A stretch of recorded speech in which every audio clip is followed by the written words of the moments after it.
Chapter 8. The Weight of Steel and Mana. The Toad's main camp was not a temporary staging area.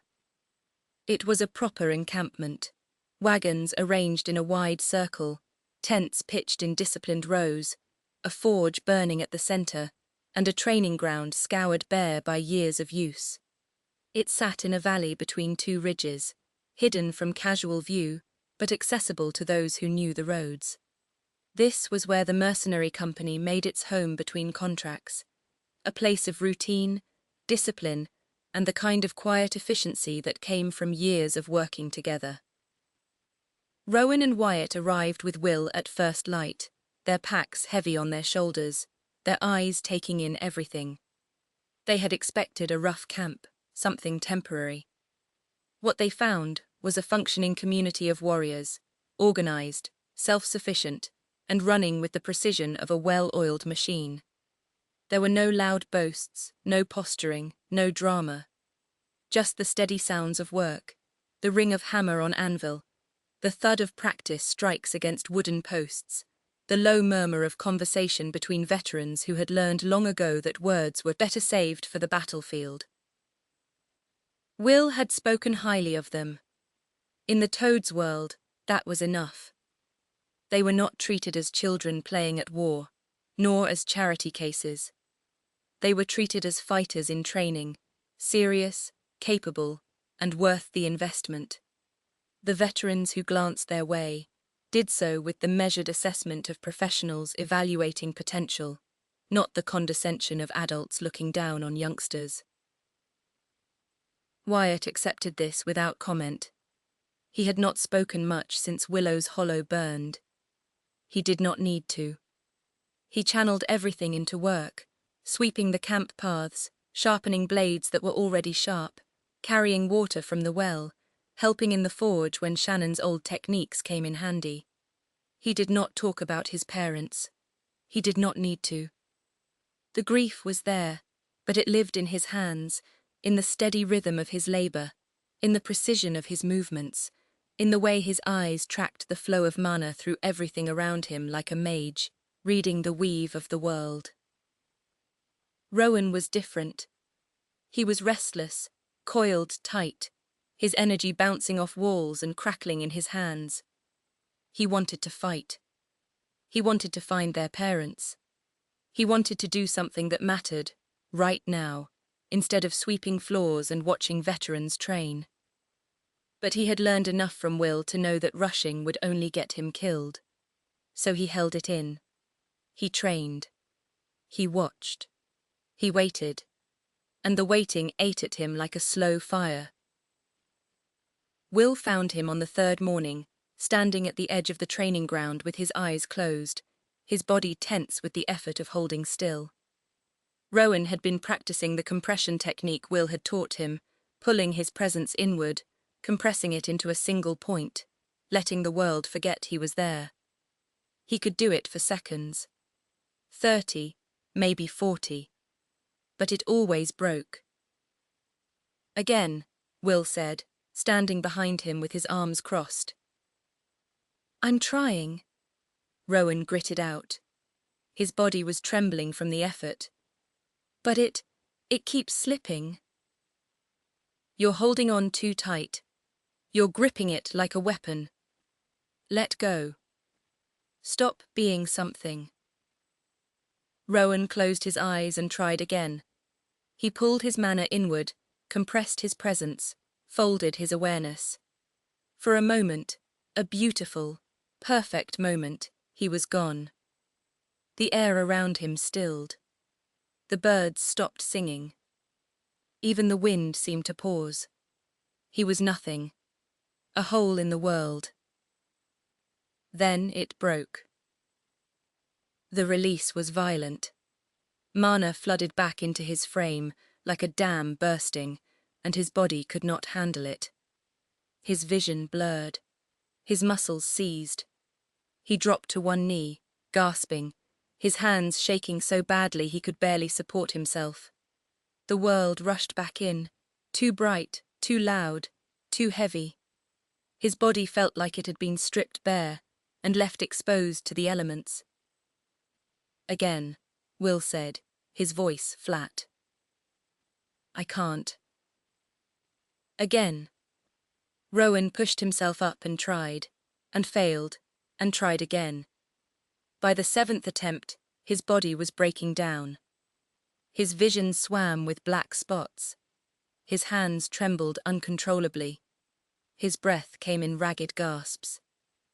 He had pushed past depletion, past the point where his body's own mana reserves ran out, and now his body was consuming itself to keep the technique going. His muscles ached with a deep, grinding fatigue. His skin felt too tight. His heartbeat was erratic, skipping beats like a stone on water. Will watched without intervening. He had seen this before. He had seen what happened when a knight pushed too far, without understanding the cost. On the 9th attempt, Rowan collapsed. He fell to his hands and knees, gasping, his body convulsing with the effort of trying to do something it physically could not sustain.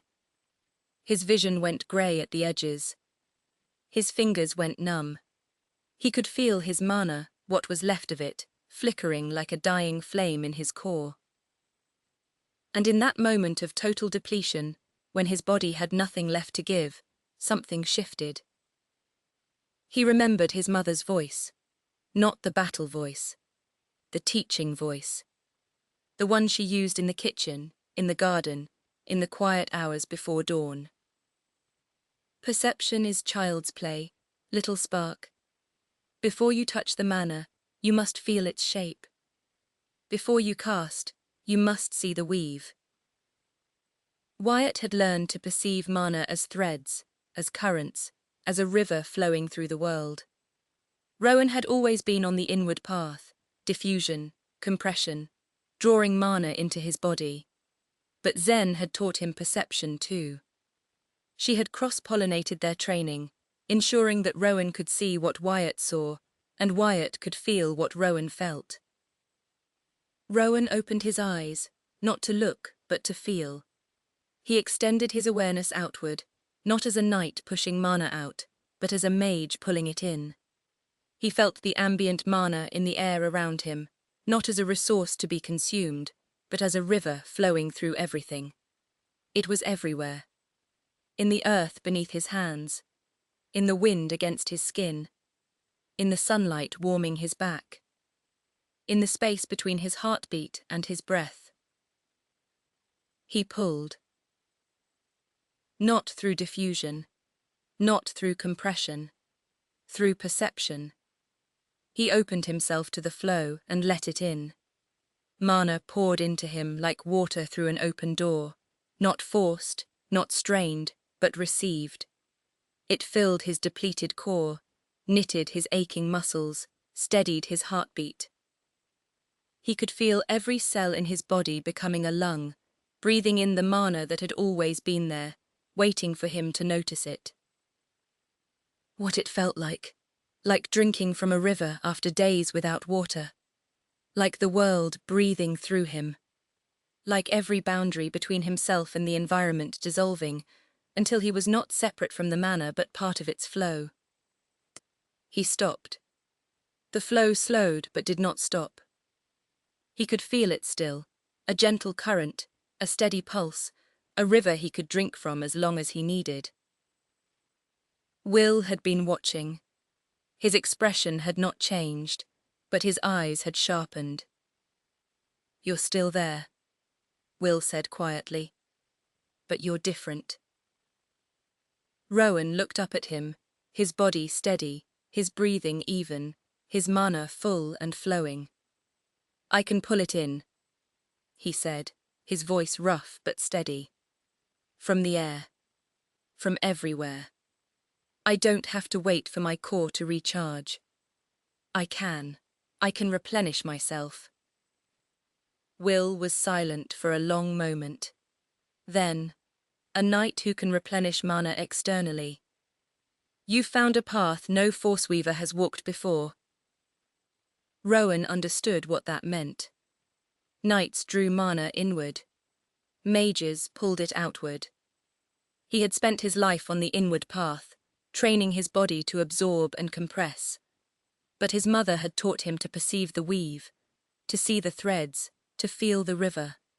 And in that moment of total depletion, when his body had nothing left, he had reached outward, not with his hands, not with his mana, but with his perception, and pulled the world into himself.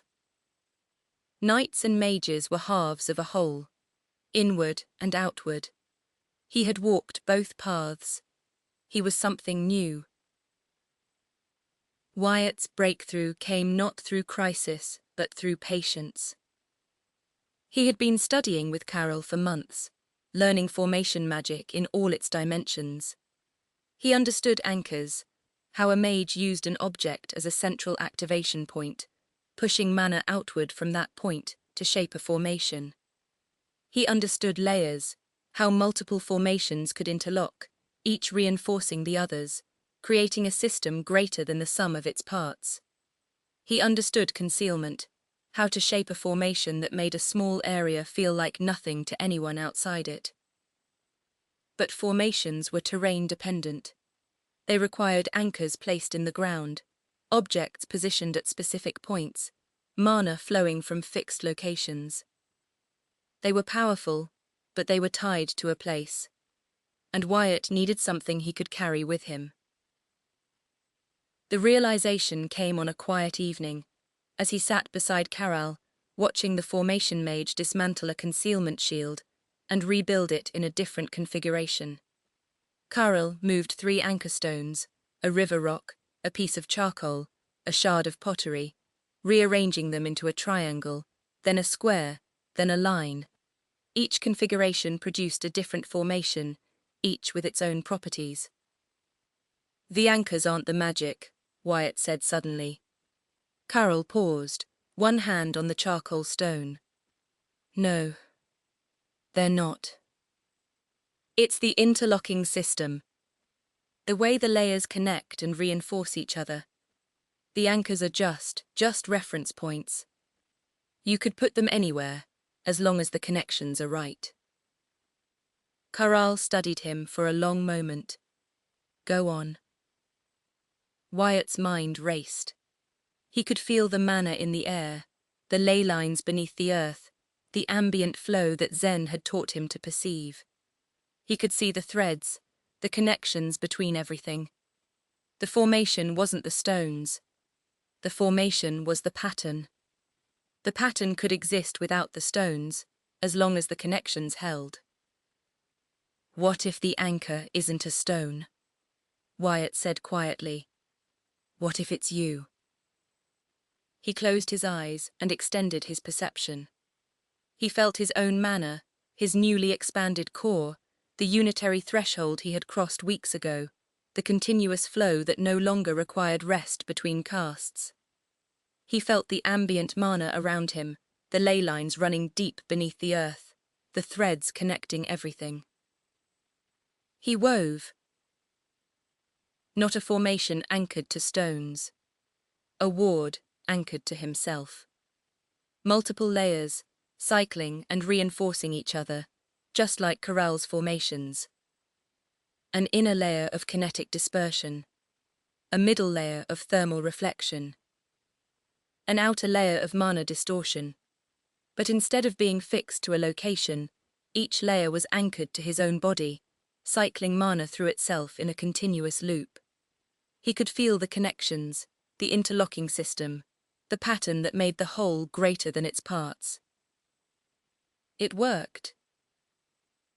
A dome of luminous light shimmered around him, humming with contained power. It was not a single shield. It was a system, a personal formation, anchored to his body, cycling mana through multiple layers that reinforced each other.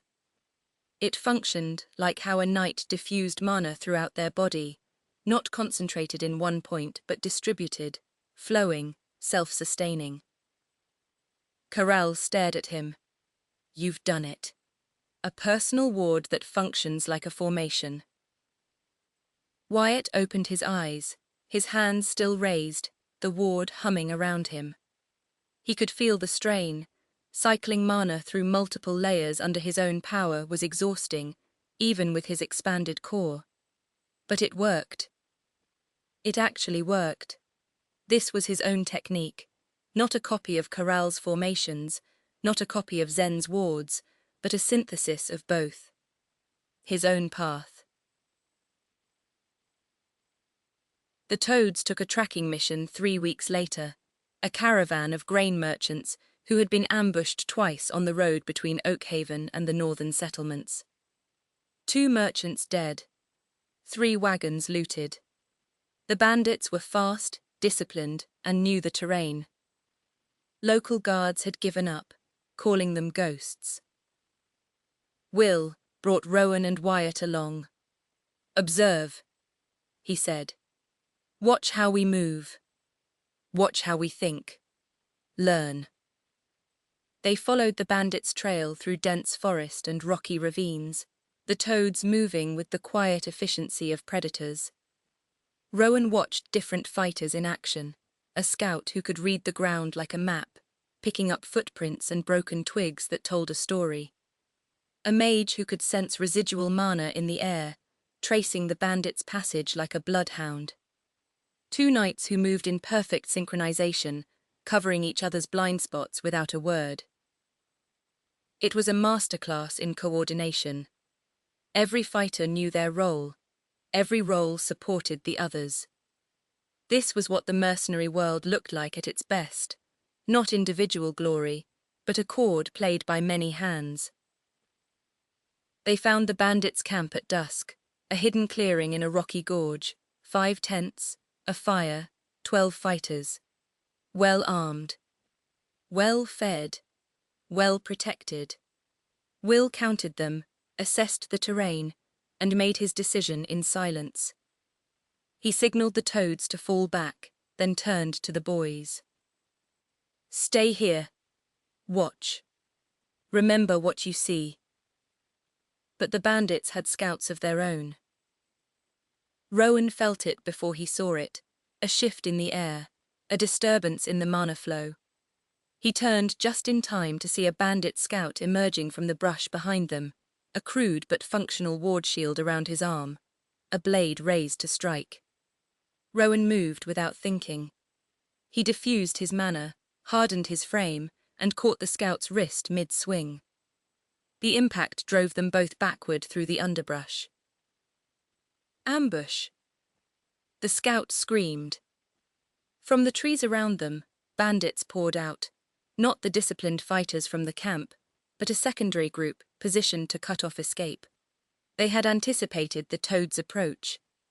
They had set a counter-ambush. Rowan fought. He pushed the scout away and ran, his boots tearing through the undergrowth, his heart hammering. Behind him, he heard the clash of steel, the Toads engaging the bandits, the sharp ring of blades, the crackle of mage spells, the shouts of men in combat. He found a hiding place in a rocky outcrop, his breath coming in ragged gasps, his body shaking. He had wanted to fight. He had wanted to prove himself, but he must follow Will's orders and only observe. But the fight was not over. A bandit patrol stumbled into his hiding place an hour later, 4 fighters, bloodied and exhausted, moving away from the main engagement. They had not seen him. Not yet. Rowan's body moved before his mind could catch up. He diffused his mana, compressed his presence, and vanished. He moved through the brush like a ghost, silent, unseen, closing the distance to the last bandit in the rear. The man was walking backward, scanning the trees, his blade ready. He had no idea what was coming. Rowan emerged from nothingness, directly behind him. He wrapped an arm around the man's neck, pulled him close, and struck a precise blow to the base of his skull. The man went limp instantly. Rowan lowered him to the ground, holding his weight, easing him down without a sound. He stood over the body. A human being. Not a monster. Not a beast. A person. With a family, perhaps. with a name, a history, a life that had led him here, to this moment, to this end. The weight hit him like a physical blow. His stomach turned. His vision blurred. He wanted to look away. He wanted to run. He wanted to scream. Instead, he thought of Willow's Hollow. He thought of the fire. He thought of his parents, lying broken in the ruins, taken by people who believed they had the right to decide who lived and who died. He thought of Thornvale, still moving north, still hunting, still sending children like them into the cold. He could not break down. Not here. Not now. Had to keep moving. He hardened. The grief did not leave him. It settled into his bones, became part of his foundation, a weight he would carry forward. He knelt, checked the man's pulse, and found nothing. He closed the man's eyes. Then he stood, wiped his blade on the grass, and walked back to the toad's position. Wyatt had been watching the counter-ambush unfold from his hiding place, his formation-anchored ward humming around him as he observed the combat with his mage perception extended outward. He could see the mana signatures of every fighter, the toads moving with disciplined precision, the bandits fighting with desperate fury, the terrain itself shaping the flow of the battle. Then, the battle shifted. A bandit mage, a large man with a scarred face and a staff crackling with earth mana, broke through the toad line and headed straight for Wyatt's position. Wyatt had no time to flee. He had little time to prepare. He had only the ward he had built, the one he had tested in training, but never in real combat. The bandit mage raised his staff and unleashed a bolt of compressed earth mana, a dense projectile the size of a fist, sharpened to a point, moving fast enough to pierce steel. Wyatt threw up his ward. The impact sounded like a hammer on an anvil. The ward flared brilliantly at the point of contact, the inner layer of kinetic dispersion absorbing the force, the middle layer of thermal reflection dissipating the heat, the outer layer of mana distortion bending the spell off course. But the strain was immense. Cycling mana through multiple layers under stress was exhausting, and Wyatt's core pushed hard against its boundaries. His arms trembled. His vision swam. He could feel each layer straining, each layer holding just barely. The bandit mage did not stop. He launched a second bolt, then a third. Each one hit the ward, each one drove Wyatt backward through the dirt, each one tested the limits of his creation. On the third impact, the outer layer flickered. Wyatt felt it, a momentary gap in the mana flow, a weakness where the cycling had faltered.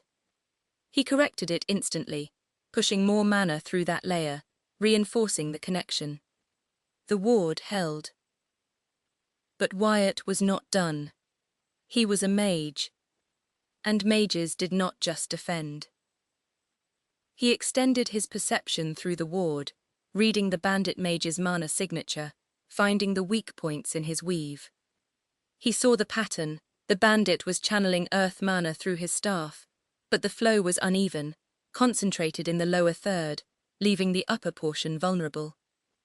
Wyatt pushed a concentrated burst of kinetic force through his ward, not as a shield but as a weapon, the energy cycling through his layers and exiting at the point of his outstretched hand. The burst struck the bandit mage's staff at the weak point. The staff shattered. The man screamed as the earth mana backlashed through his arms, throwing him backward into the trees. Wyatt dropped to one knee, his ward dissolving, his core screaming from the strain. He had pushed his formation-anchored ward beyond defense, using it as a conduit for offense. It had worked, but barely. Rowan found him moments later, kneeling in the dirt, his hands shaking, his face pale. Wyatt looked up at his brother and managed a small, tired smile. It held, Wyatt said. I saw, Rowan replied. His voice was rough. You did good. After the fight, Wyatt processed differently than Rowan. Where Rowan had hardened, Wyatt had analysed. He replayed the engagement in his mind, tracing every moment, every decision, every mana flow. He saw where the ward had held, where it had nearly broken, where his corrections had made the difference. He saw what he would do differently next time. Faster layer cycling, earlier offensive push, better mana distribution. He channeled his grief into improvement. Not talk, not tears, action. Every analysis was a step forward. Every correction was a brick in the foundation of what he would become. Will shared the intelligence that evening, around the campfire, with the toads gathered in a loose circle. The bandit camp had been cleared, 4 dead, 3 captured, the rest scattered. The merchants' wagons had been recovered, along with most of their stolen grain. It had been a good fight. A clean one. But Will had something else to say. Before we left, he said, his voice low, I received a report. Thornvale activity in the Northern Territories. A former archmage operating independently, not under command, not under orders. Moving north, same direction as the Thornvale forces. No confirmed identity. No confirmed location. But the description matches someone we both know. Rowan and Wyatt exchanged a look. The air between them shifted, the weight of hope, heavy and fragile, settling over them like a cloak neither wanted to wear but both could not remove. Not confirmation, Will said, reading their expressions. Not even close. But enough to keep looking. Enough. It was not certainty. It was not a promise. But it was a sliver of light in the darkness, and after the long winter of Willow's Hollow, after the fire and the blood and the silence, a sliver was enough. Rowan looked at Wyatt. Wyatt looked at Rowan. They did not need to speak. They had spent the past year learning 2 different paths, Rowan's inward strength, Wyatt's outward perception, and they had both seen how those paths intersected, reinforced each other, created something greater than either could alone. Wyatt's knowledge and Rowan's action were both necessary. Not one over the other. Not one replacing the other. Both. Together. As they always had. Their progression was steady, visible in the way their bodies moved, in the way their mana flowed, in the way they carried themselves, not as children who had lost their parents, but as fighters who had survived the loss and were still moving forward. Rowan had become a knight who could pull mana from the world around him, bridging the divide between inward and outward.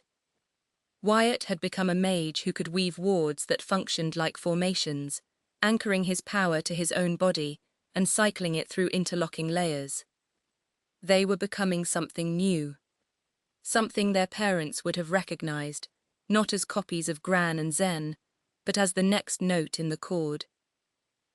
They looked forward. Not with certainty. Not with guarantees.